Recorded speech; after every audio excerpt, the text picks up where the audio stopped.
여러분 안녕하십니까? 오늘 또 참으로 좋은 날입니다. 하나님의 평강이 넘치시기를 바랍니다. 저는 오늘 눈물을 흘리며 씨를 뿌리는 자란 제목으로 여러분과 함께 은혜를 나누고자 합니다. 본문 말씀은 시편 126편 5절로 6절입니다. 눈물을 흘리며 씨를 뿌리는 자는 기쁨으로 거두리로다. 울며 씨를 뿌리러 나가는 자는 정령 기쁨으로 그 단을 가지고 돌아오리로다. 농부들은 농사철이 되면 눈코뜰 사이에 없이 바쁩니다.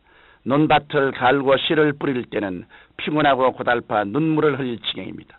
그러나 피곤하고 고달파 눈물을 흘릴지라도 열심히 논밭을 갈고 씨를 뿌리고 김을 메고 비료를 주고 돌보면 추수 때는 한박 웃음을 지으면서 단을 안고 돌아오게 되는 것입니다. 우리들의 신앙생활도 그와 꼭 같습니다. 성경에는 사람이 무엇으로 심든지 그대로 거두리라고 말씀하셨습니다. 성경은 눈물을 흘리며 씨를 뿌린 후에 기쁨으로 단을 거두는 진리를 다음과 같은 여러 가지 예를 통해 보여주고 있습니다. 첫째로 예수님께서 우리를 위해 하나의 미랄이 되셨습니다. 하나님의 아들이신 예수 그리스도는 자원에서 하나님 앞에서 자신을 하나의 미랄로 내어놓으셨습니다. 스스로 십자가에 올라가서 하나의 미랄로서 희생을 당하신 것입니다. 그런데 예수님은 자기를 하나의 미랄로 내어놓으실 때 눈물을 흘리지 않을 수 없었습니다. 죽음을 앞두고 말할 수 없는 고민을 하신 것입니다. 그래서 주님이 아버지여 할 수만 있으면 이 잔을 내게서 옮겨주옵소서. 그러나 내 원대로 마옵시고 아버지의 원대로 하옵소서하며 간절히 기도드릴 때 땀방울이 피가 되어 떨어졌던 것입니다. 예수 그리스도께서 겟세마네 동산에서 통곡하며 기도하신 말씀을 히브리서 5장 7절은 이렇게 기록했습니다. 그는 육체에 계실 때 자기를 죽음에서 능히 구원하실 이에게 심한 통곡과 눈물로 간구와 소원을 올렸고 그의 경외하심을 인하여 들으심을 얻었느니라. 이렇듯 우리 주님께서는 통곡을 하고 눈물을 흘리시며 하나님께 간절히 기도했습니다. 기도하지 않고는 인류를 대속한다는 그 무섭고도 무거운 짐을 감당할 수가 없었기 때문입니다. 예수님은 간절한 기도를 통해 평안을 얻으시고 하나님을 의지하여 십자가에 올라가서 인류의 모든 죄와 질병, 저주와 절망을 짊어지시고 몸을 찢기고 피를 흘려 죽으심으로 하나의 대속의 씨앗이 되어 무덤에 생긴 것입니다. 그 예수님은 3일 동안 무덤에 계시다가 부활하셔서 인생의 첫 열매로서 새롭게 일어나셨습니다. 이제 예수 그리스도는 구원의 열매를 맺는 생명의 포도나무가 되신 것입니다. 그 오순절 날에 하나님께서 성령의 단비를 부어주셨습니다.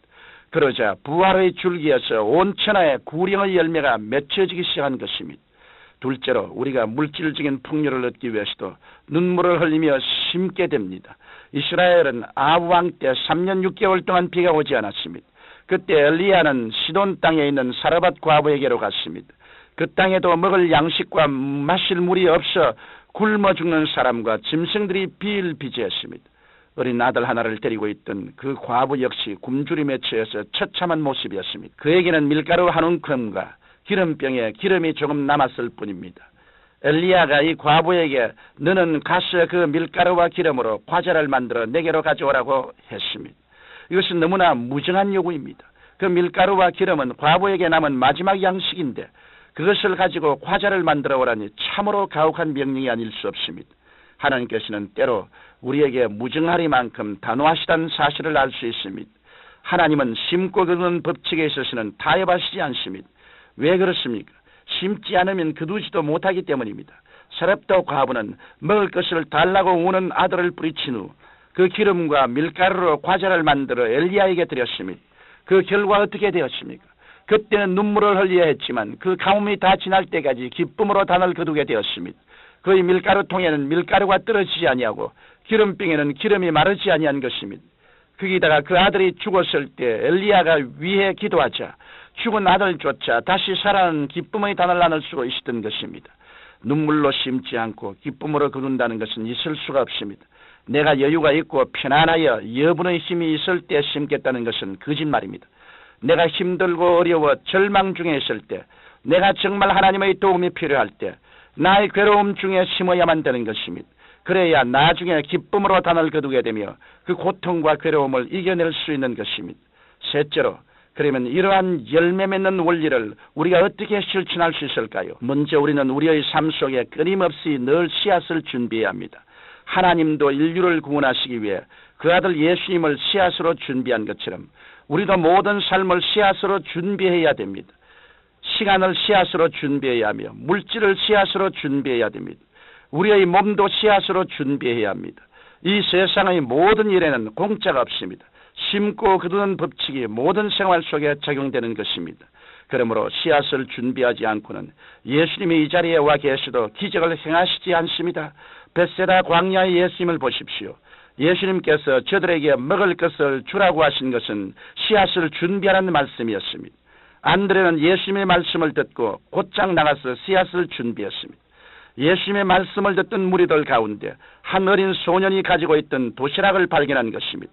안드레는 소년에게 가서 도시락을 달라고 설득했습니다. 소년은 배가 고팠지만 그 도시락을 내어 놓았고 안드레는 이 도시락을 예수님께 드리자 큰 기적이 일어났던 것입니다. 이와 같이 희생이 되지 않는 씨앗은 씨앗이 아닙니다. 눈물을 흘리며 씨를 뿌려야 하는 것입니다. 그리고 우리가 그와 같이 기쁨으로 씨앗을 심을 때 반드시 큰 추수가 있을 것을 기대하고 기다려야 합니다. 우리가 하나님께 시간을 심으면 시간을 축복해 주실 것을 기대해야 하고 물질을 심으면 물질로 축복해 주실 것을 기대해야 하며 몸으로 심으면 건강을 주실 것을 기대해야 하는 것입니다. 고린도후서 9장 8절로 10절에 보면 하나님이 능히 모든 은혜를 너희에게 넘치게 하시나니 이는 너희로 모든 일에 항상 모든 것이 넉넉하여 모든 착한 일을 넘치게 하리 하심이라. 기록한 바 저가 흩어 가난한 자들에게 주었으니 그 의가 영원토록 있느니라 함과 같으니라. 심는 자에게 씨와 먹을 양식을 주시는 이가 너희 심을 것을 주사 풍성하게 하시고 너희 의의 열매를 더하게 하시니라고 말씀하셨습니다. 우리가 심고 거두는 법칙을 사용해서 많이 심고 많이 거두어서 또 많이 나누어 주면 우리의 그 열매가 영원토록 남아있을 것이라고 말씀하신 것입니다. 사랑하는 성도 여러분, 우리가 주를 위해서 씨앗을 심으려고 할 때에는 많은 희생이 따릅니다. 주를 위해 사는 자는 눈물로 희생을 해야 될 때가 많습니다. 그러나 벳세다 광야에서 도시락을 주님께 드린 어린 소년과 같이 여러분의 일생을 예수의 손에 심으십시오. 그렇게 하면 주님께서 여러분에게 영생의 복을 주시고 여러분을 통하여 생명의 떡을 많은 사람에게 나누어 줄 수 있는 은총을 베풀어 주실 것입니다. 거룩하시고 영광스러우신 우리 아버지 하나님, 우리의 삶 속에 심고 거두는 법칙을 절실히 사용하게 도와주시옵소서. 우리가 적게 심으면 적게 거두고 많이 심으면 많이 거둔다는 것을 알고 희생적으로 심는 삶을 살게 도와주시옵소서. 예수님 이름으로 기도드립니다. 아멘.